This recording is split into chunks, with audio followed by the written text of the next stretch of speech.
Thank you very much, Asti. A very warm welcome to everybody. If you're in the UK, I think you need our warmth from Southeast Asia to filter its way across West all the way to the UK.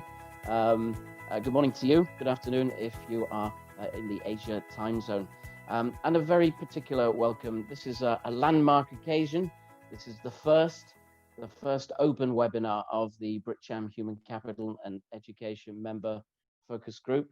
Congratulations to our chairman, Paul, for his great leadership in bringing us this far. And I know that this is the first of many that are going to be planned and delivered throughout 2021 as well. A particular welcome also to our university partners. You'll see them on your screen there. These are the partners of the new BritCham Human Capital and Education Centre, a centre set up to provide an holistic approach to guiding students into the right programs with the right universities and partnering them with serious businesses that form the BritCham membership. More about today. We've got three absolutely fantastic speakers, Putri, Imeiniar, and Caroline. I won't go through their bios. You've all had a look in when you decided to register for this webinar. They have one thing in common, a very important thing, and that is that they are each graduates of British universities. And the other thing that they have in common, they have taken perhaps slightly unconventional routes to finding the place that they are absolutely at the moment in terms of their career and business development. They are models and tremendous examples of having a flexible approach to how they develop themselves, and in particular in embracing entrepreneurship and intrapreneurship. We've asked each to do nothing more than a nice casual approach to sharing with you their journey, the journey from at the beginning, what inspired them to decide on the UK as a place to do their study, perhaps what also was behind the decision relating to the actual qualification that they decided on, and then to just give you some sound bites of how things moved and developed from there to bring you up to date with where they are now. And from there, we plan to embrace some of the questions that have been pre-submitted. As Asti mentioned, you're very welcome to pop questions in the Q&A box. Paul will try and deal with as many of the questions as possible.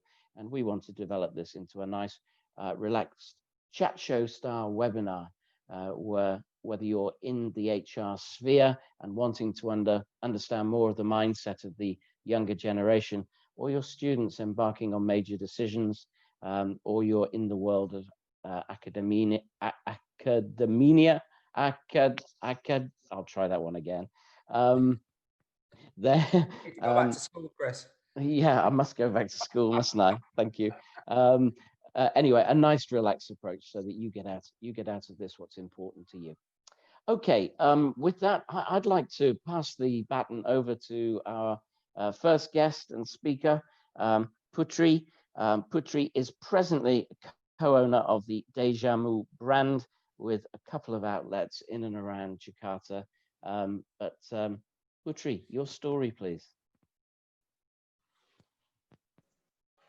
Thank you, Chris. Hello, everybody. I hope everybody is in a good shape today. I'm pretty sure we're very bored nowadays with the pandemic, but I hope everybody stays strong.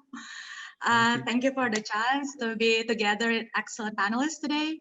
So as Chris said, I try to share my story with more casual. I hope this more like sharing, so we can all. I hope there will be benefit from my sharing today. I started off my career as a legal counsel. I graduated from Trisakti.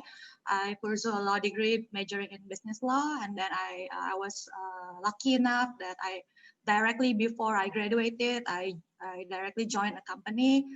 And then after working for several years for that Indonesian construction company, I got sent off to UK for a master degree. And I think The first time I decided to go to Liverpool and to pursue my master in Liverpool John Moores, it's as simple as because I love the Beatles. That's the Beatles hometown, and I love it. I grew up with the Beatles, so I just kind of like the idea of studying there. And then after I assessed the subject that I love, I think Liverpool John Moore is more suitable to my personality with my mix. And so I pursue construction management as my master degree. I didn't pursue law because I was more interested to know how to build a project, to understand a project from the scratch, and then further to study more how to apply the legal principles to a project. That's why I chose construction management. Afterwards in Liverpool, when I was in UK, I really had a great time there. It's not about only the knowledge at school, but because I got a chance to work part-time, of course legally work part-time, and then I started as a shop assistant in Lime Street Station, and I think that's how I was triggered to start off my business, because I felt it's very enjoyable working and serving people before they get off train and just say how you do. Even I didn't really understand what they're saying because of their Scouse accent. And but then I finished after a year. I finished and then I came back. Also, I was so lucky that I got into Indonesian Student Association in the UK, and then I got to meet lots of people that inspired me when when I was back in Indonesia. And then I further continue my legal works for around 8 years, and then I think started 2015. I felt I need something else in my life after study abroad, after working so many years in the legal works. I feel I need to grow. And how to grow, I ask myself, oh, where can I grow? When? And so I try to find mentors, I try to find partners. And then we tried together to open a noodle shop, a small noodle shop. And afterwards, after a year, I started to find out my personality. And then I think, oh, I don't really like food industry. Then I moved to beverage. Then 2020, I think around January, I together with my friends, also my partner, also in the UK actually. He studied in Leeds and now he worked in London. It's far, but I think the interesting part is no matter how far you are, if you have the same vision, you can always collaborate together. Doesn't matter if you meet that often or if you talk that often, as long as you really communicate and understand each other. And so we happen to meet brilliant youngsters also that invent the brand of Dejamu. Then we talk. I'm fortunate enough to get the license. So we open a chain stores for Dejamu. Dejamu is Indonesian herbal drinks, traditional drinks that promote a healthier lifestyle in addition to lots of fun beverages in Indonesia. So afterwards, Corona happened. So Jamu suddenly becoming a hit. I don't know if it's God's way to say that, okay, you found your calling now in Jamu. But right now, currently, I left corporate world and start to focus to improve my business skills and to continue to open markets. And currently now I'm in Makassar to do a market test for the Jamu. Hopefully, if Makassar market goes well, I think we're going to expand to Makassar. I think Chris, back to you. Okay, thanks very much. A great potted history, hey? And I suppose there's a message for a number of the university partners that might be on the call here, that it isn't always the attraction of the academic qualification that draws people to the university. or the city or the town or the environment. In this case, it was the Beatles. And of course, the rest is a very, very pleasant history for you. Shop assistant at Lime Street Station. Legal, I'm not quite sure about that.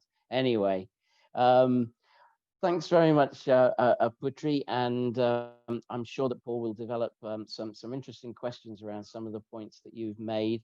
And for sure, we wish you luck with your market soundings in Makassar. I'd now like to move to Ime. Ime has a very contrasting career and in a very, very different type of position at the moment. She's Director of Digital Technology, Sales and Marketing at the Michael Page Group in Indonesia, and was one of the founding members of the team when Michael Page first made their market access into Indonesia back, I think it was around about 2013, if I remember correctly. Ime, over to you. Thank you so much, Chris, and also Dr. Paul for inviting me. And thank you everyone for listening. I hope that everyone here is staying safe, warm, and also sound. And please stay very, very positive. So a little bit more background about myself. When I first graduated, I was the alumni of University of San Francisco. So I studied in the US for the past 3.5 years. And somehow every time I completed my degree, it tends to be a global financial crisis. So when I got to graduate in 2008, again, the US was hit by a crisis, and I tried to find a job in the US, but couldn't find one, being a foreigner and all that. So I decided to come back to Indonesia. And at that time, Jakarta itself was very different. There is no such thing as Grab, Gojek, all these tech companies. So what I find myself doing is I end up in a UK British-based companies as well. So I joined HSBC, which I'm sure everyone here is very familiar with. And at the time, there isn't many people at my age because they kind of stopped hiring also in 2009. So I was there for the next 4 years. 2 years I was in the HR team. And then on the third year, I've asked to move to the corporate banking. And without me realizing is that's, I think, one of the key skills of being an entrepreneur. You have to want to take the risk. You must be willing to take the chance.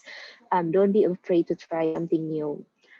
So I spent 2 years in the HR, 2 years in the corporate banking. And in my fourth year, I realized that I want to continue my study again. And one of the main reasons I have picked UK is I have to agree with Putri.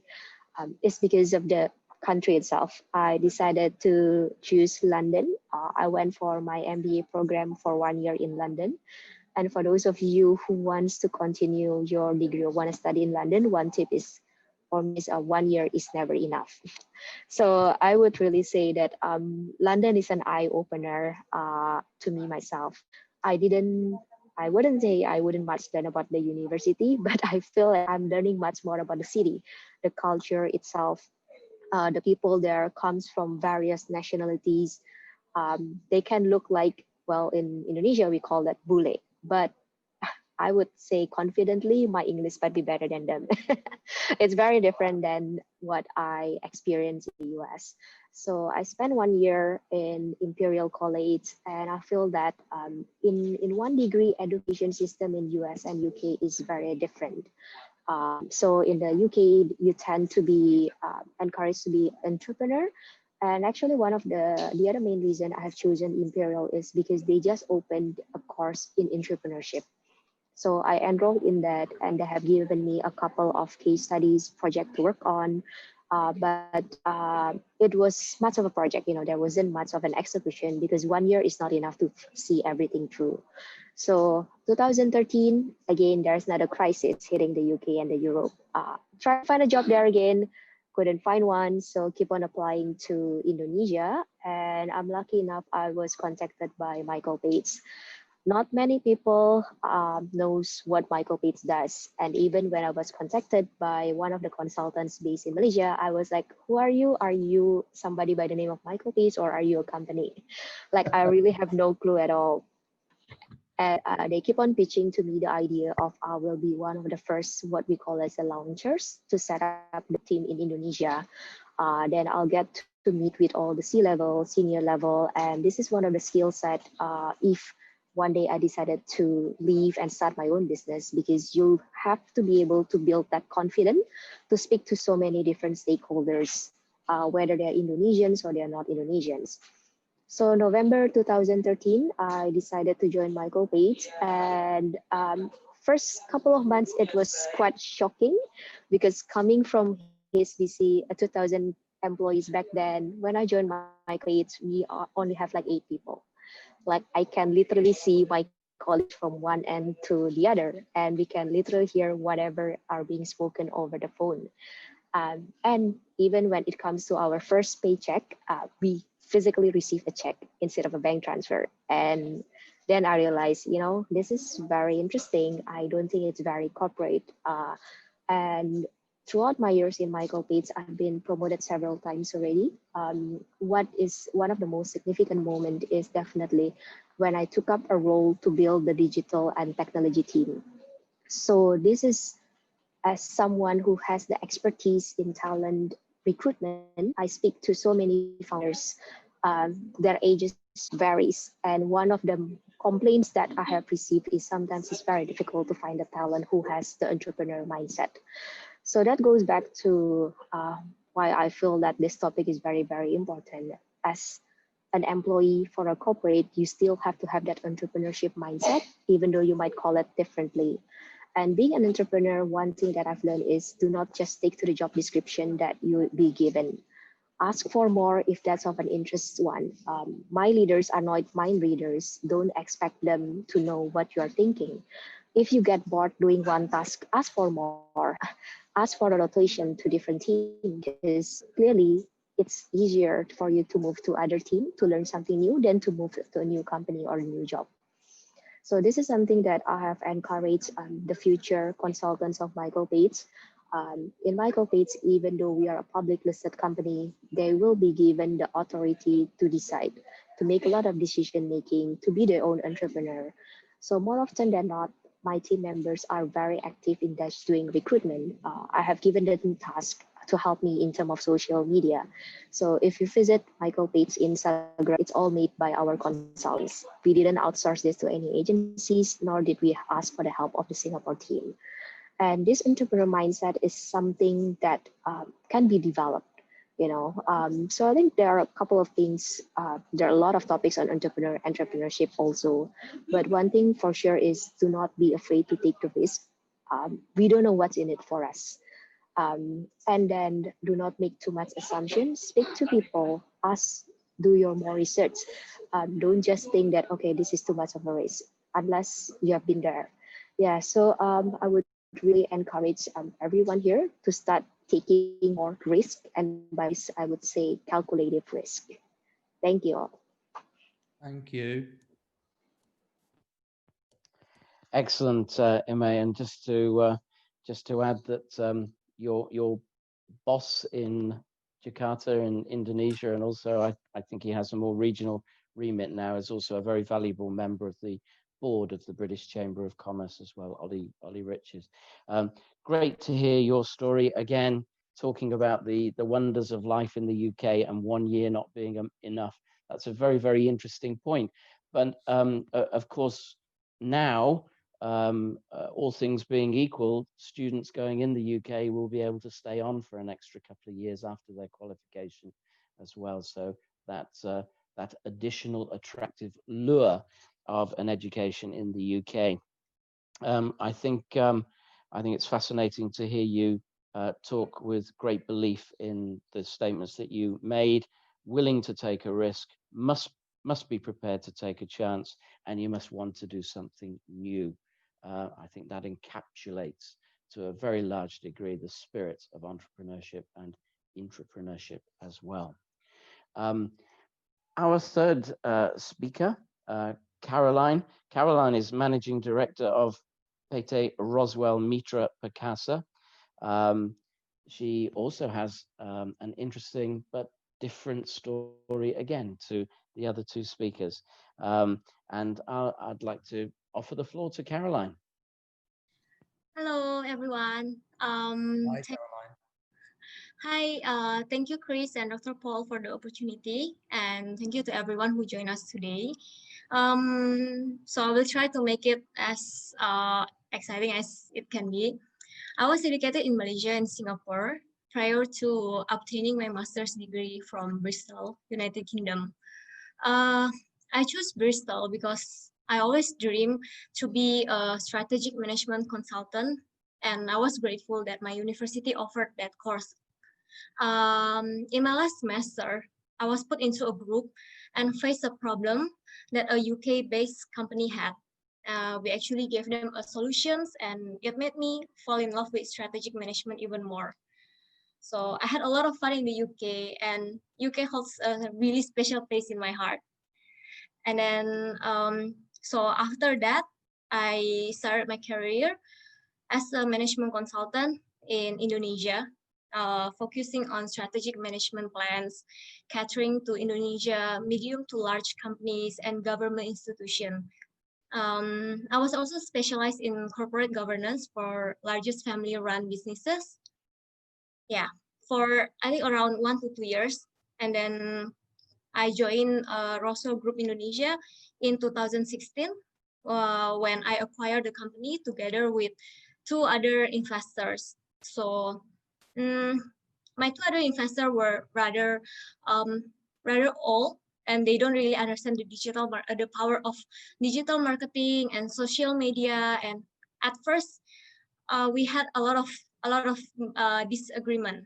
And then, but I told them that please just trust me and let me run the company. And yeah, I gave them the result. In a year, we actually hit 1 million US dollar in our first year.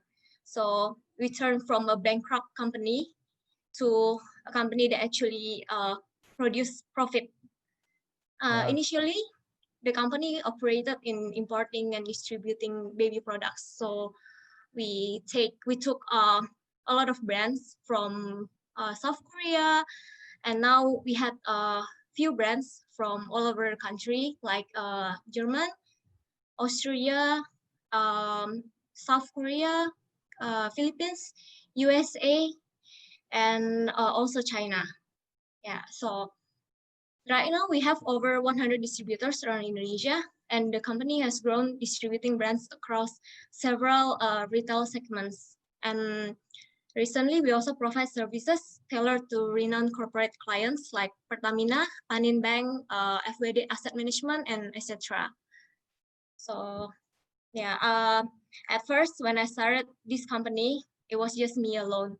So it was just started as the 3 of us. It was just me and 1 sales, and another is a admin.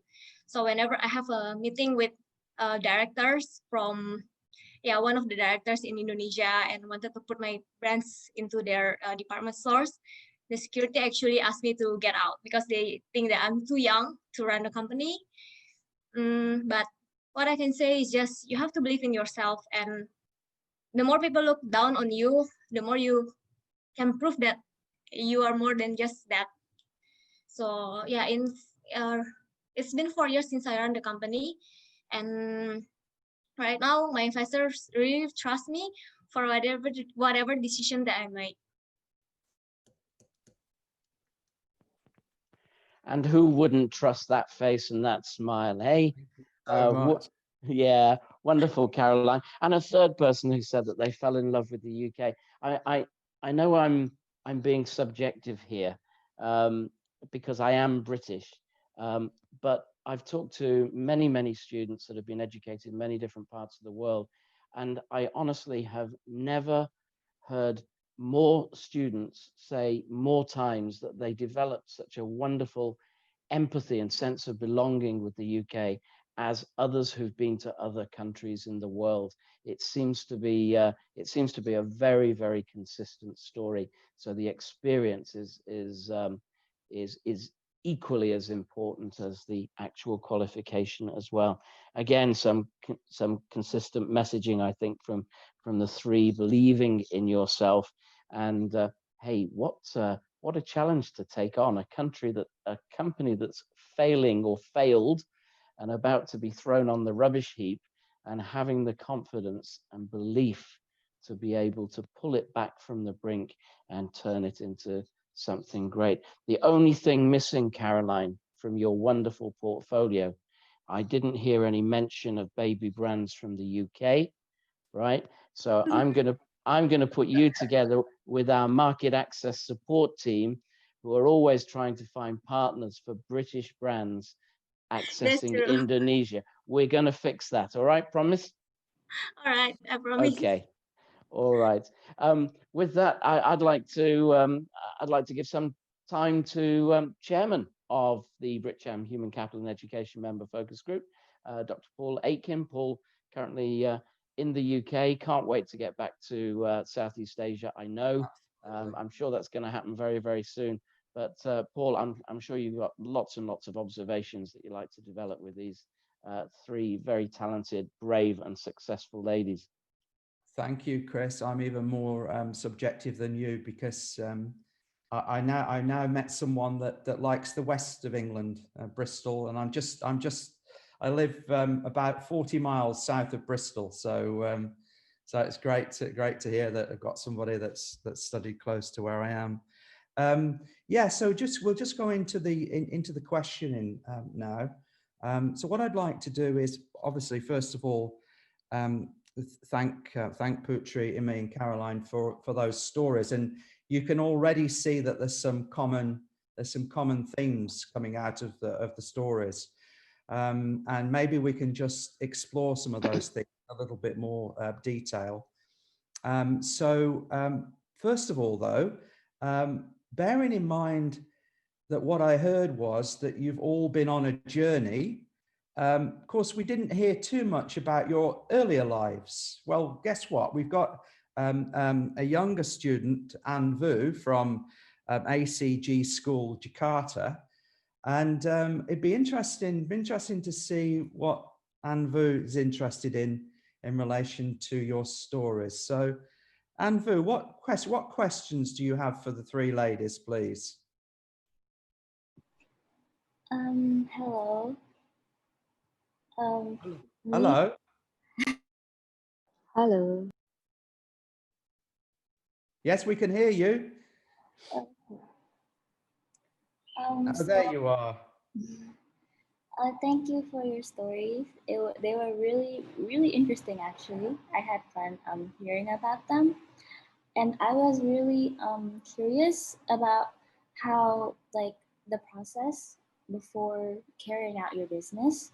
When you were thinking of ideas to put forward, how did you decide between carrying out an already popular concept versus something no one has ever done before?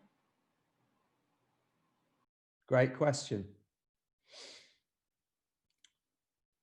Doesn't matter who picks it up, ladies. Any one of you can pick it up, and then we can develop the response.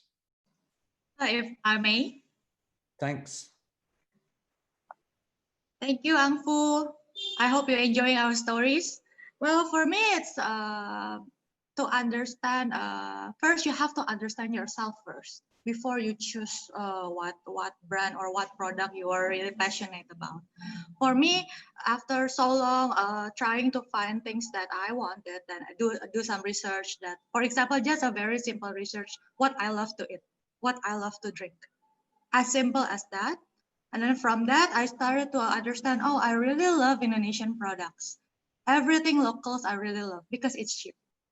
So that's starting off from that. I happened to meet a great talented youngsters that invented this product called Dejamu. And I was really in love with the product because on top of using Indonesian herbal drinks, they also use premium honey as a sweetener, but it's from the local farms as well. That's why I choose that. I chose this product on top of another existing big brands that already existed in the market. So I think it's very important to understand first who you are, be honest of what exactly you like, what you don't like. Then from that you can start to form what options that you are into. Can I add a little bit? Of course, please. Yeah, I actually agree.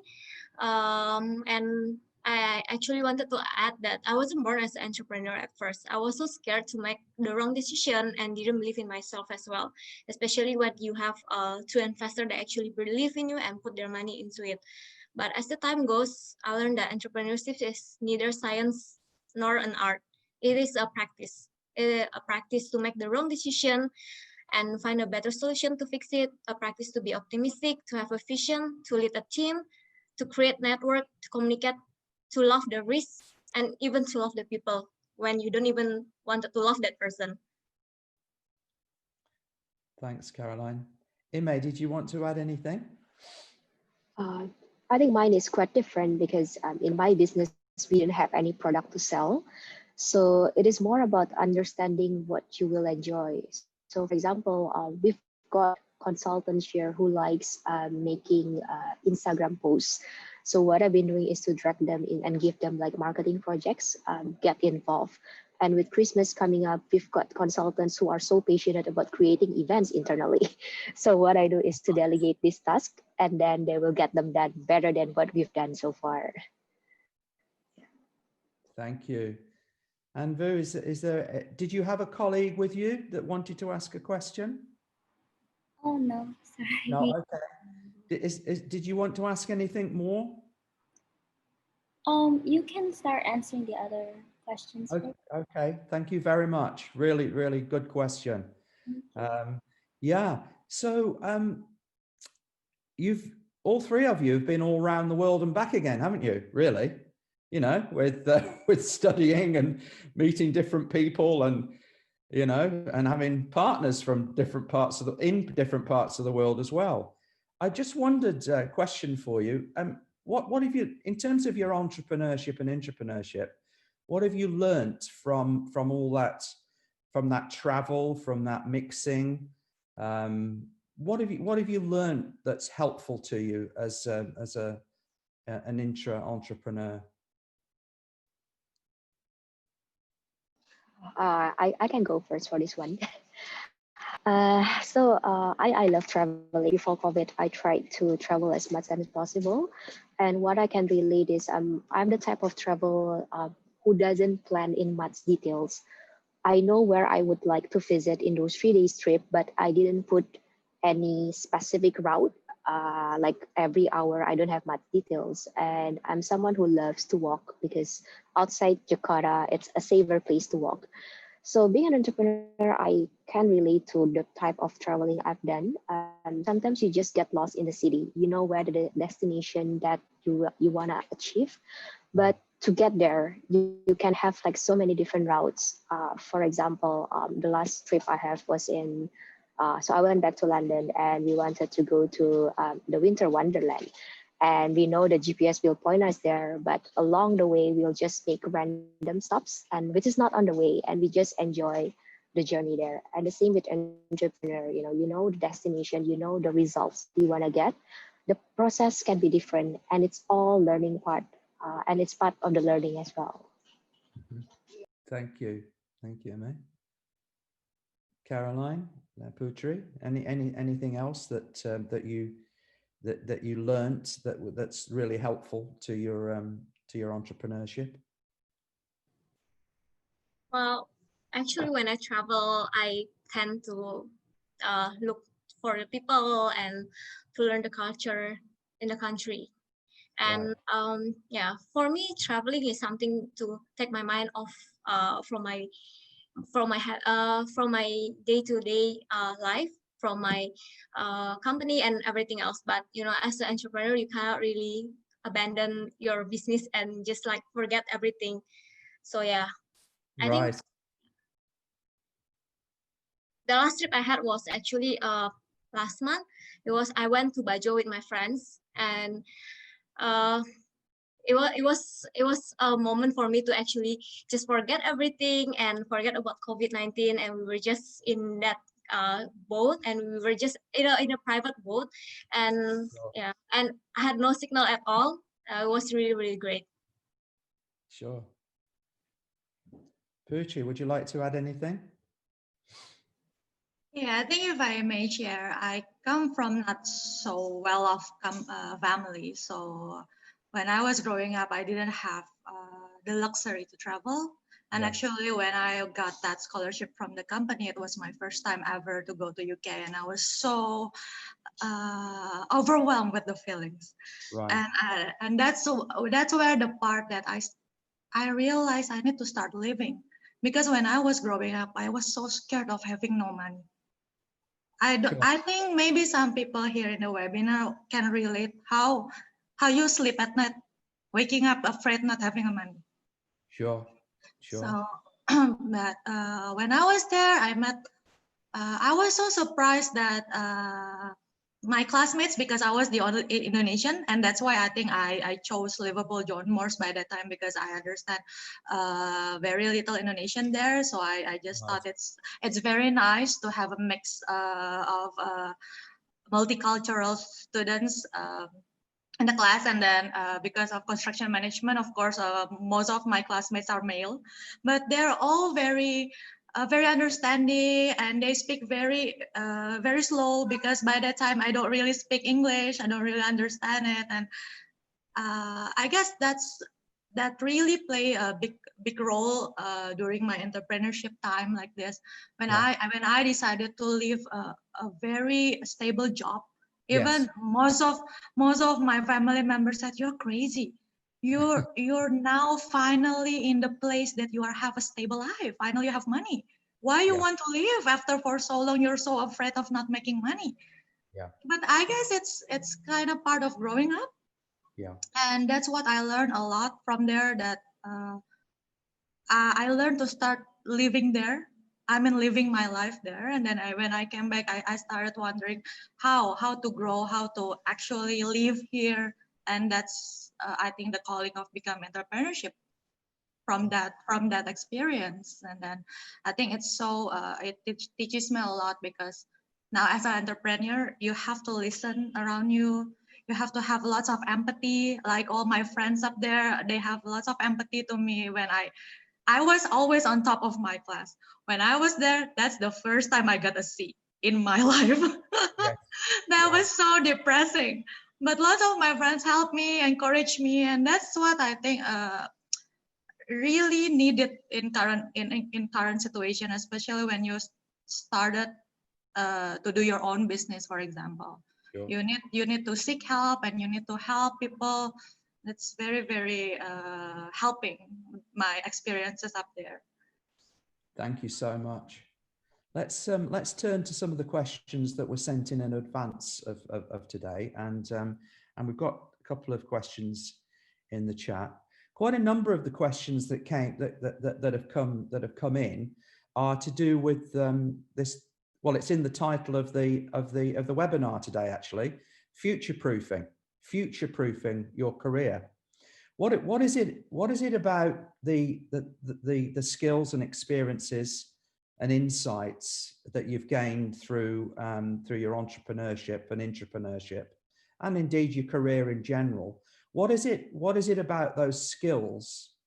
Perhaps we can tease out a little bit more about what those skills are that will future-proof you, because you know, for everyone, all the time at any age, it's a difficult job market, isn't it, out there at the moment, in all honesty? Yeah. But that just doesn't apply to younger people. It applies to people in mid-career as well. So yeah, if you could perhaps talk to what is it that's helped you now for your futures, to future-proof yourselves. What have you gained that will help you continue to have a happy, fulfilled, and hopefully prosperous life?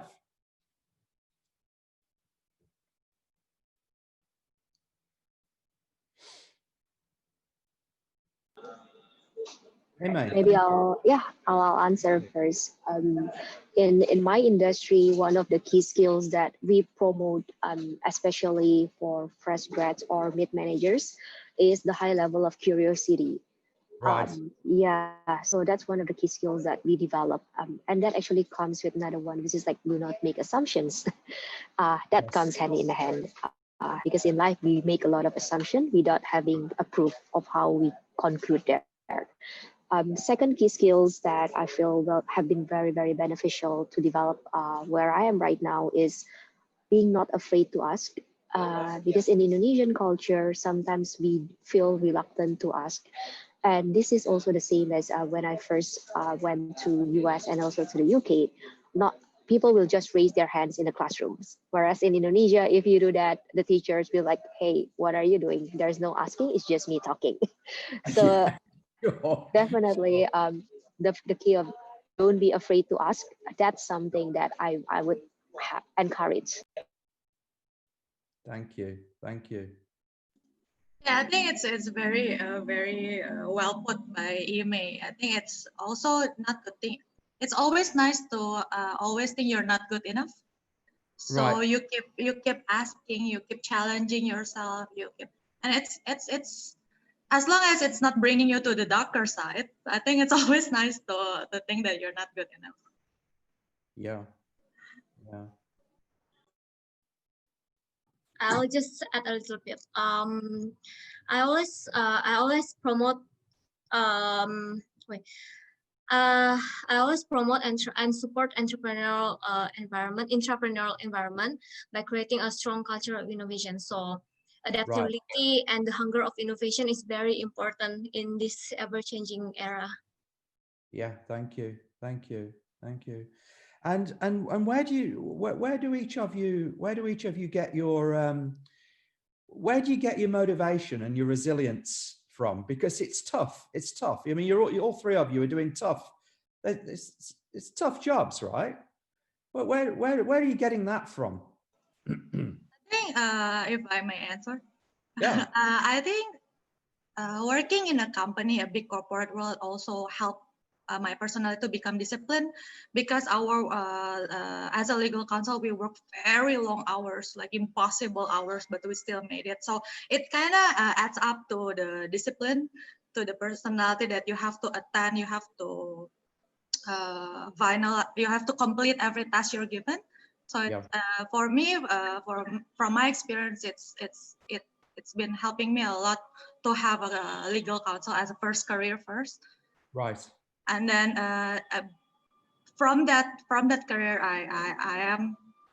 I'm more too used to having a goal, to achieve the goal, and then working back. What are the steps need to be taken to achieve the goal?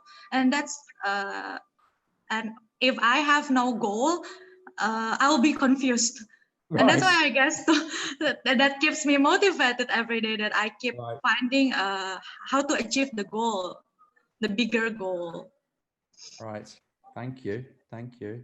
Let me, anyone else like to add anything? I actually agree with you, and I would suggest that when you graduated from the UK, from university, I would suggest you to work as a professional first at a company, because it's hard to know where you are going if you don't know where the great entrepreneurs before you have been.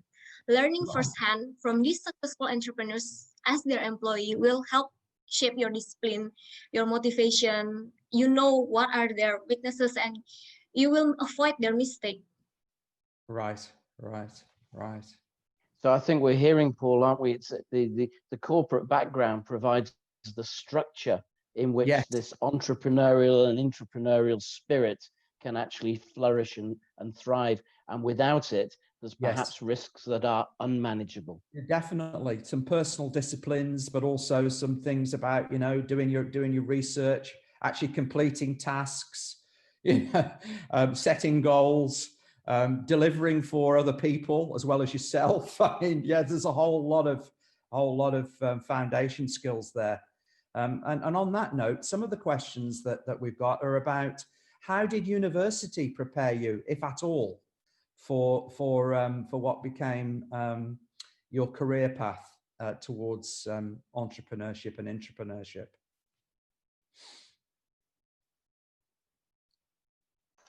Okay, let me take that one first. I'm fortunate enough because one of the courses, or a couple of the courses in Imperial that offers me are electives, and I get to choose what I would like to learn. And two of the courses relate to finance courses, right? So for example, business law in the UK is not very helpful because I'm going to live in Indonesia. It's not relevant. Sure. Whereas finance, it's something that is very relevant because again, it can be copied from one country to another. Yes. And one of the things that I have been hearing a lot and also been asked to think when I make a decision, especially by my boss, Ollie, is what would you do if this is your own business? And this is actually a very powerful question because it puts yourself as thinking as an owner. Yeah. And I wish that the university can teach this also. Yeah, so if in terms of the courses, I would say the most useful one would be the finance course. Thank you. Which is a critical transferable skill, like you said, Emma. Yeah.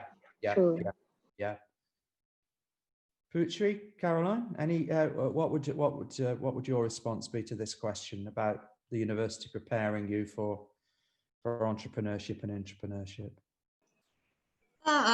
In my course, because I was from a law degree, so when I took that construction management, it really opens my eyes about other aspects other than legal, because we also study how to manage a project. We study cost control, we study scheduling, and that really helps me to build my skills right now. Nowadays, I still go back sometimes and look at some of the notes. Of course, not the theoretical ones, but I think the practical ones that the professors taught, it's very, very helpful. Thank you. Okay. Well, I was just lucky that my university actually offered a management consultancy course, and actually, my university actually offered a management consultancy course. Well, that's unusual. That's excellent. And I faced a real problem that this company faced. So we actually met a real client, a UK-based company, and we worked with them for 3 months, analyzing their problems, finding solution for them, actually making a strategic plans for the 5 years plan. And then that course actually helped shaping me to make decisions and to have a critical thinking mindset. So I'm very grateful for that. Yeah, right. So all practical foundation skills, and some. I mean, that's great to actually do a consultancy project. Wow. And it was not just a theory. So no, exactly. It's the practice, isn't it? It's putting the theory into practice that matters. Yeah. It's very, very well, because in my course as well, we've handled really real cases. I think it's very, very helpful. It's very different than the education here. Yes, very different. Yeah. Now, another question that there's a common, which builds on this really. I mean, this is about support for students once they get back to Indonesia. What support mechanisms have you drawn on once you've been back in Indonesia to support you in your, in your personal professional growth or your growth as an intrapreneur? What support mechanisms do you have in Indonesia to help people? I mean, sorry, you meant the support system that we have here, so we can be the entrepreneur. For returning graduates, postgraduates that maybe thinking about starting their own business, or going to that next stage of the career where they can actually start to think about entrepreneurship. And it's very important to have a mentor. It is very important to have a mentor. As Caroline said, it's always good to learn firsthand, whether you're in a corporate world or whether your uncle or your father is a businessman. It's very, very important to learn firsthand first, so you can learn actually from the actual mistakes. You don't just read it or just think, oh, I can do this. Of course you can do this, but it's always better if you learn from someone that already did. So you can be more efficient, especially currently in a very difficult market. You have to be efficient. Sure. And thank you, Caroline. Well, like you said, it is true that get a mentor, and then especially during this pandemic, you are given a lot of opportunity to learn from Zoom, and some of them are free. So take the opportunity, join as many webinars as you can, especially if you stumble upon webinars. They are talking about the new digital economy and post-COVID business and economy outlook. From Sure. there, you can find the ideas that you've been looking for and how they fit into this new economy outlook, you know. Good idea. Good idea. Excellent. Paul, I just wonder whether we could bring in Anvu again, just briefly. Sure. Because we know Anne is not yet decided on where in the world necessarily she might pursue her study. And you're hoping she's been persuaded, right? Well, what we didn't discuss is what she actually wants to do, and whether anywhere in her DNA, and I'm asking you this now, do you sense there's any entrepreneurial DNA in you, and what do you hope to get out of the course that you that you will do through university? I mean, how do you see your early years? For me, actually, this webinar is pretty beneficial for me because I was actually thinking about majoring in entrepreneurship, like business management. So yeah, I'm thinking that maybe internships are a big thing in university. So I was thinking about getting internship at a company. I'm not sure which one yet. I'm not really decided which industry I would like to go in. So I'm kind of exploring my options at the moment. Thank you so much. No, I was just thinking that as well as having a mentor, ladies, you know, you can also, of course, develop your skills by being a mentor, right? To other people, particularly younger people like Anvu, right? So that's a great way to bring on the next generation of entrepreneurs, isn't it? And learn some of those coaching and mentor, and deepen your coaching and mentoring skills. But no, great, thanks, Anvu. We've just got a little bit of time left. I just wanted to ask one final question of each of you. Same question, really, is just one lesson that you learned. Just one quick lesson that you learned that you'd like to pass on to people that may be considering entrepreneurship and intrapreneurship.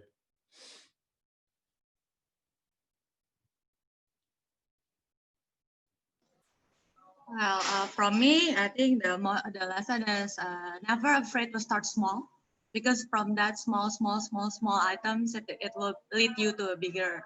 So just relax. Don't push yourself too hard. Don't want to achieve something so quickly. Just take your time, build it, know yourself, be honest to yourself.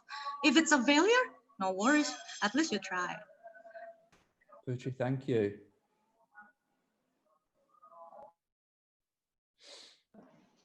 Okay, so for me, mine is quite different because I'm employed by a corporate. Yes. So what I can say is having the right support system is very important. It can be a mentor. It can even be your family's sisters or brothers. You'll be surprised the support that you will receive. And you know, at the end of the day, family and friendship, it's everlasting, right? So make sure that you build a very, very good support system. If you decided to take the risk, like Putri said. Thank you, Emma. Caroline?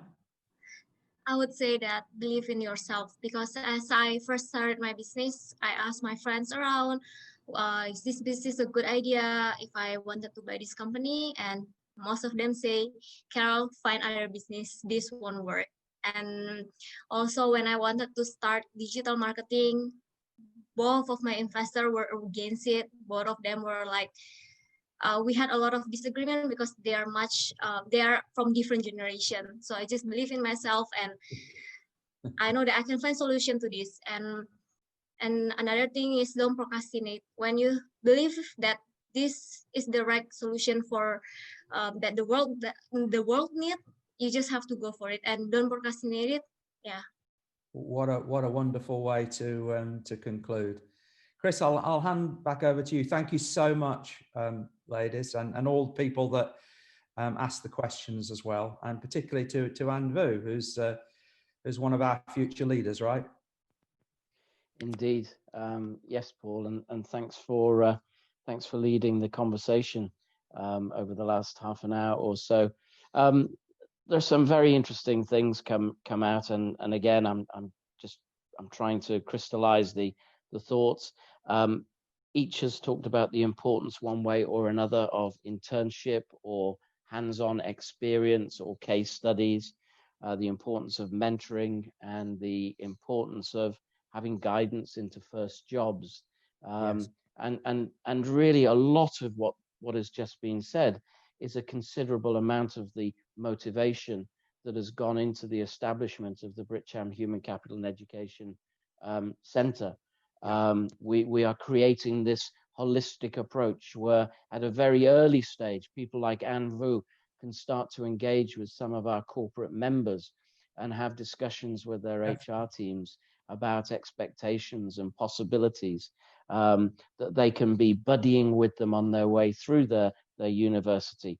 And we can help with formal or informal work experience as well. Also, I'd like to point out, Caroline's, both Caroline and Putri are graduates of two of the universities in our panel. Many of these universities have been, BritCham has been in discussion with them because they're universities that the qualifications that they're offering and the programs that they have structured are structured from the demand being made by the private sector. So they're very, very relevant to skills that are needed. And I think Putri made one great comment, and I think certainly when I think back about my my career as well, she's words to the effect. She said that you've got to be prepared to make mistakes. Definitely. Because that's how you learn. And it's the old adage, isn't it? You make a mistake or you fall off the bike and you challenge yourself to get back on and prove that you can ride. So I think there've been some great takeaways. Ime has prefaced everything that she's said by, but I'm in a different situation. Actually, yes, Ime, you are, because you have a corporate structure around you, but you have actually driven a business within that business since 2013 and are significantly responsible for the success that Michael Page has had since its inception in Indonesia as well. Yeah, definitely. And through that, they're all future-proofing your careers. That's what you're doing. Yeah, that's exactly what you're doing. So the final takeaway for me is, keep asking yourself the questions. Are you enjoying what you're doing? Is it meeting your personal needs? And not simply go on one day after the next, because it's easy to establish and maintain a routine that seems quite safe. But safety has a price, doesn't it? What price? Safety. And what I sense with these three ladies is that in their own ways, slightly different ways, they've taken different types of risk. They've jettisoned themselves forward and they find themselves in a great personal space. And that's lovely to appreciate from the three of them. With that, just to say to you, I had a note yesterday from Putri who said that she would be delighted to offer any of our Jabodetabek listeners. She'd be delighted to send any samples of Dejamu.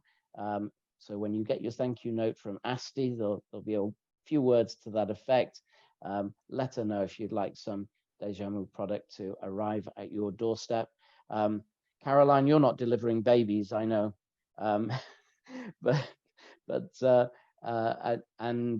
with regards, and we look forward to working with you, Caroline. I'm going to make sure my team get closer to you on some of the British companies wanting to have market access. And I'll be for waiting any, for that. And for those of you on the call that are looking for career guidance and maybe options and next steps and doing something different, you couldn't seek better counsel than through Michael Page as well. Okay, with that, Paul, thanks very much for leading on this first Human Capital and Education Member Focus Group webinar. The focus groups meet at least once a month. It's a privilege of membership. If you're not a member of BritCham and would like to become a member to participate in this or our other member focus groups, which are around climate change, and there's a webinar tomorrow on your screen, and smart cities, then please do so. I'd like to thank again the support and collaboration and participation of a more passive nature, but also through Q&A of our university partner representatives as well. To all of you, it's been our pleasure to spend this hour or so. Once again, Putri, Caroline, Ime, thank you very much for joining us. Thanks for your leadership, Paul. Thank you, BritCham team, for once again seamlessly running this virtual event. Best wishes to all of you. Thanks. Thank you. Thank you. Bye.